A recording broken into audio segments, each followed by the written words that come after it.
অনেক খুশি এবং আনন্দ নিয়ে আজকে আমি ইফতারগুলো বানাচ্ছিলাম। আজ তৃতীয় রমজান ছিল, ভেবেছিলাম সবগুলো রমজানের ইফতার একা একা করলেও আজকে দুজনে একসাথে ইফতার করব, কিন্তু আর সেটা আর কপালে হইল না।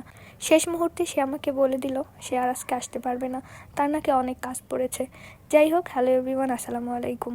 প্রতিদিনের মতো আমি 3টার সময় ইফতার বানানোর জন্য চলে যাই, কারণ আমি অনেক লেজি আর অনেক কাজ থাকে আমার। সারাদিন আমি কোনো কাজ করি না। সারাদিন না কাজ করার ফলে একেবারে 3টা থেকে শুরু করে ইফতারের আগ পর্যন্ত আমি ঘরের সব কাজ করি। থালা বাসন ধোয়া, ঘর ঝাড়ু দেওয়া বা ঘর গোছানো, কুটাকাটি, রান্নাবান্না সব করি। এমনিতে অলস, কিন্তু যখন কাজ শুরু করি সব করি একসাথে। তো আজকে গত 2টা রোজায় আমি একা একা ইফতার করেছি, আর আমার এই সম্পূর্ণ রোজা যতদিন আমি ঢাকা আছি, এই রোজার মাসটা, ততদিন আমাকে একা একা ইফতার করতে হবে। কারণ ইফতার টাইমটাতে আমার হাজব্যান্ড বাসায় থাকে না, তার কাজ থাকে, তার ছুটি হয় 9টার দিকে। তো তখন তার ইফতার টাইম না, যাই হোক। তো তখন আমরা রাতের খাবারটা একসাথেই খাই, কিন্তু ইফতারটা আমি আলাদাই করি, মানে একা একা করি, সেও একা একা করে। তো আমি এই 2টা রমজানে ইফতার একা একাই করেছি। মনটা খুবই খারাপ লাগে। একা একা আমি কখনো ইফতার করি নাই। আগে হোস্টেলে থাকলে ফ্রেন্ডদের সাথে ইফতার করতাম, একা একা ইফতার করতে আমার সত্যি খুব কষ্ট লাগে, মন খারাপ হয় যখন ইফতার করি। তো আমার হাজব্যান্ড বলেছিল আজকে সে আসবে ইফতারের টাইমে, আমার সাথে ইফতার করবে 1 ঘন্টার ছুটি নিয়ে। তো সেই আনন্দে আমি আরও তাড়াতাড়ি যাই যে আজকে আমি অনেক স্পেশাল জিনিস বানাবো বা একটু বেশি করে বানাবো। প্রতিদিন আমি যেহেতু একা ইফতার করি, তবুও আমি হাতেই বানাই, কারণ আমার ঘরের জিনিস বেশি ভালো লাগে, আর আমার টুকটাক ভাজা পোড়া জিনিস বানাইতে আরও বেশি ভালো লাগে। তো তার আসার আনন্দে আমি টাইম মতো সব কিছু কোটাকাটি শেষ করে আমি নামাজ পড়ি। আসরের নামাজ পড়ার পর আমি রান্নাঘরে যাই রান্নার জন্য।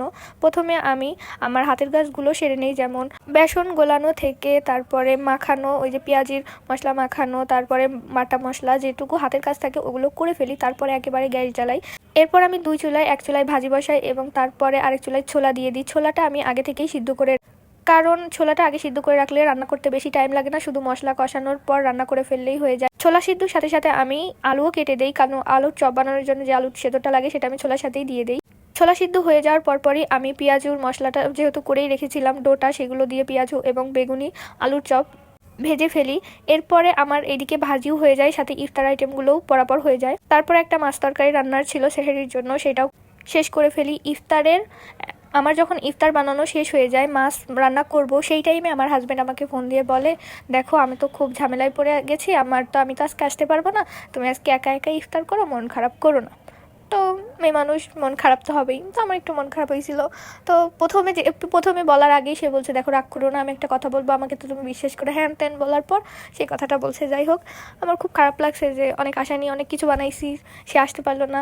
ব্যাপার না, ব্যস্ততা থাকতেই পারে, এটা বোঝা লাগবে। তো আর কি করার, বরাবরের মতনই আমি ইফতার রেডি করি আমার জন্য, একার জন্য যেগুলো বেশি ছিল আমি প্রতিদিনই ওর জন্য ইফতার রেখে দিই, কারণ আমি একা একা খাই না, ওর জন্য সব কিছু উঠায় আলাদা বাটিতে রেখে দিই। আজকে একটু বেশি করছিলাম, যাই হোক রেখে দিয়েছি ওর জন্য। আমার জন্য করেছি শরবতও, 2 জনের জন্য বানাইছিলাম, শরবতটাও ওর জন্য রেখে দিয়েছি। তো আজকের ব্লগটা আমার ছিল এই পর্যন্তই। ভালো থাকবেন, আল্লাহ হাফেজ।